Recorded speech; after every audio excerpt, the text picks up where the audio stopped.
My recording computer has a serious malfunction. Recommended either be corrected or scrapped. Compute. Computed. I wouldn't mind so much if only it didn't get so affectionate. It also has an unfortunate tendency to giggle. There is hope. Yes, there is hope for your business in a 21st century internet world. It's the Edge of the Web with Aaron Sparks. Welcome back to Edge of the Web Radio. I'm your host, Aaron Sparks, with John Thompson here. We're both from Site Strategics, a local Indianapolis search engine optimization company. That's right. Search engine optimization, really it breaks down to we provide inbound marketing for companies to score well on search engine ranking, talk into social media environments, and ultimately generate leads for your business. That's pretty much the long and short of it, right? Yeah, absolutely.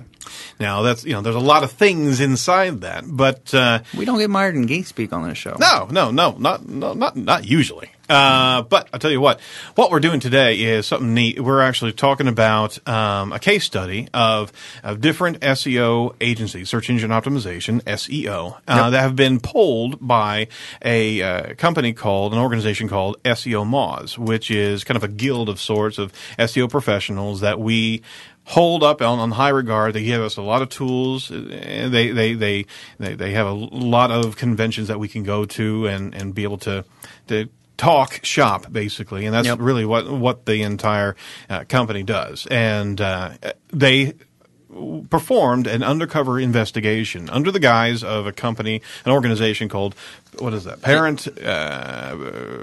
PEPS. It's Program for Early Parent Support. Program for Early Parent Support. Check them out at peps.org.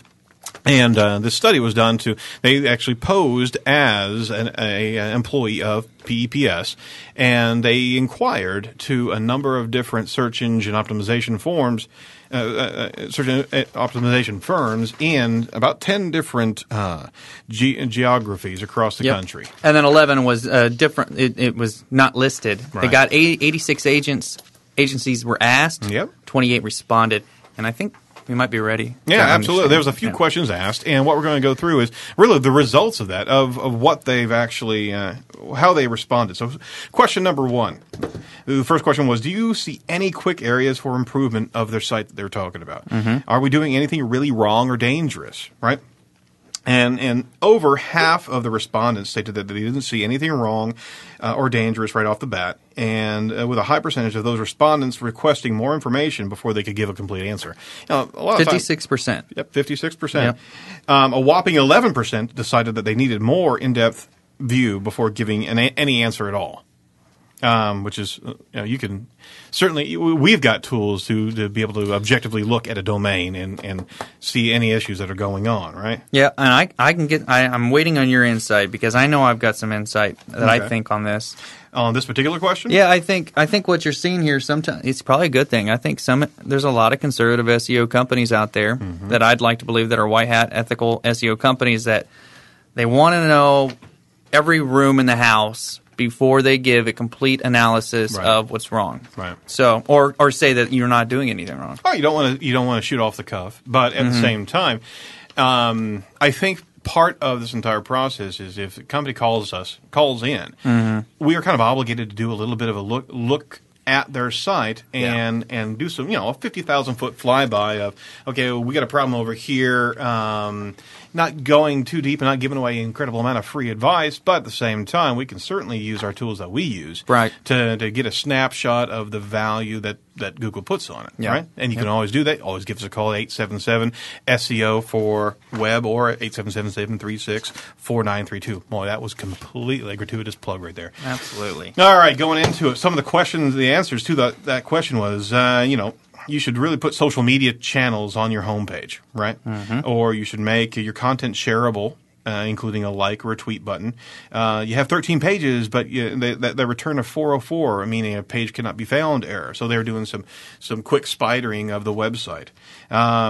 Or, for example, and we see this a lot, you use your name too much on your website. That means that Google will index your pages for your program name, Program for Early Parent Support, over and over again, but you're not really talking about what you're wanting to talk about. I don't know why, but it's just always the old school thought that if I plug my name in the title a billion times, that I'm going to show up for that. You don't want to show up for that. You're not trying to increase your brand. People Right. already know your brand. They don't know what your brand's about. Exactly. I do like this answer. He said, unless the websites are really old or out of date or people are using bad techniques, most people aren't doing anything dangerous. Right. That doesn't mean they're being competitive. Right.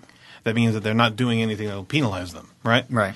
So the number two question that they were asked, these 28 that actually responded, we've been hearing a lot of talk about Panda and Penguin updates, so we've talked about this on the show many a time, from Google. Can you explain what these are? Are we at risk at these penalties, and how can you tell if you've been hit, right? Yeah.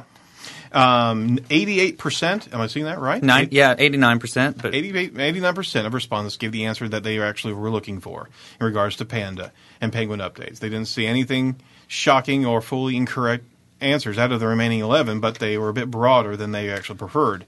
One of the answers was Panda. Google Panda updates were designed for target pages that weren't necessarily spam, but also didn't offer any type of great quality. In other words, sites with thin content is what they're saying. Really designed nothing more to hold ads and make money. Link farms, and we've all seen them come across sites that actually have no good value whatsoever, but a mess of links tying different websites together or holding ads, Google AdSense ads. That was basically what they were created to do. Yeah. Another answer, regarding Penguin, according to Google, Penguin is the most important algorithm change targeted at web spam, and that is a very, very short explanation. But still, at least it shows that all these firms were knowledgeable about different updates that happen on a regular basis. Yeah. Right? Any other answers there? Again, we tell our clients is to always focus on quality content and don't try any tricks to achieve rankings. But that's always bad policy. So they got some good responses back about what Panda and Penguin was, and more importantly, if whoever you're working with at the time didn't inform you of these updates, you should really scrutinize whether or not they're really performing SEO or it's like an add-on feature that they brought into their company. They absolutely should know what it's about and show a level of competency for their industry. Yep. Question number 3 that was asked, and here are the answers. The question was, we have the opportunity to buy some domains that relate to our services, like parentsupport.com. We were thinking of building a second version of our site, right? On a .com site that is more related to our services. Is it better to have a .com or a .org address? Can we leverage buying other domains to have to do with our services to get more SEO traffic? Right? What were the answers there, John?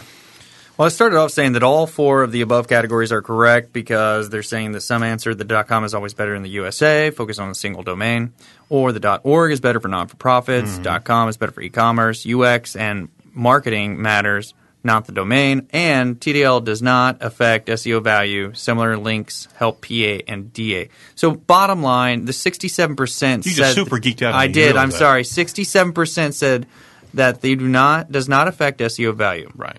And so we tell clients too. Unless you're wanting to make a microsite, you're not going to want to take all the juice from your domain and you want to have everything in the main domain. That's right. And buying up domains and redirecting them to your main site is a no-no now. Right. Because we know the canonical nature. There's a 50-cent word right there. You want to have unique content out there. And if your other domains are known for the same content that you've got on your own website, all of a sudden you're diluting the importance of your own website, and it looks copied, it looks mirrored, and you're really doing yourself some damage. So don't, if you're going to do it the correct way, put it out as a separate website and have it unique. Even make it a blog or something like that. Yeah. That's good. But really try to focus on the main domain as deepening the wells of content, right? Last one's pretty telling. The last question that they actually asked, let's see here, question number 4. We get lots of emails from people wanting to trade or exchange links with us. Should we be saying yes? Will this help with SEO? And 48% strongly advised against trading links with other sites based solely on the email solicitation. That's right. So wholeheartedly agree. Yeah, absolutely. I guess the bad part is that you almost got a little over 50% that maybe, no, Yes. The answer is no. You do not want to buy or exchange links with anyone who contacts you. This is completely against Google's policy. It absolutely is. You'll be penalized, but I mean, don't push away links. But I mean, if they're legitimate, they're going to comment or connect with you in a way on your website. More importantly, they'll pick up the phone and call you. Yeah, but this is exchanging links, right? Exactly, and this is buying links. I mean, Google knows if they're bought links. Absolutely. That's the game. Google's a wise beast out there. That game has changed. And if any SEO firm says, hey, let's go ahead and go buy some links over here, let's do a couple triangulations on things. I mean, stay away from it. You want authentic, good quality links and they're tough to get, and that's why. Quickly, I know that this is some great stuff, and you can find on edgeofthewebradio.com. I wanted to add a fifth question on this, which is something we do, and that is, do you offer reporting? What kind of metrics am I getting that I know that I'm paying you this money monthly and I know where it's going towards? And are we tracking keywords? That's what we do. It's the transparency. Yeah, you got to have it. And you can ask any of our clients, give us a shout, 877-SEO for web. We can tell you, this is part of our regular mechanism, is delivering reports on a weekly basis that shows your ranks, shows your links, shows your social media engagement that we are performing on a regular basis. And it's not deep geek speak. It's a topographical map of everything that we're doing and how we're engaging, right? Quick cool tool. If you are interested in the Google updates, there's a neat thing called MozCast. Just go MozCast. Just search for MozCast. You'll find it. It's SEO MOZ actually broadcasting updates to changes in the Google algorithm. Looks like a weather forecast, but it is actually pretty cool because you can see different changes and how they may have adversely affected your own website. Right? Yeah, very cool. Tell you what. Thank you for listening. We're going to be back next week here at the same time, same channel. How do they find us? How do they find us? Search Indiana SEO. You can find us at sitestrategics.com. You can go and find us at edgeofthewebradio.com. So many different ways. You can also pick up the phone and give us a call at 877-SEO for web or 877-736-4932 or the local number at 317-882-8500. This is Edge of the Web Radio. Do not be a piece of cyber driftwood. We'll talk to you next week.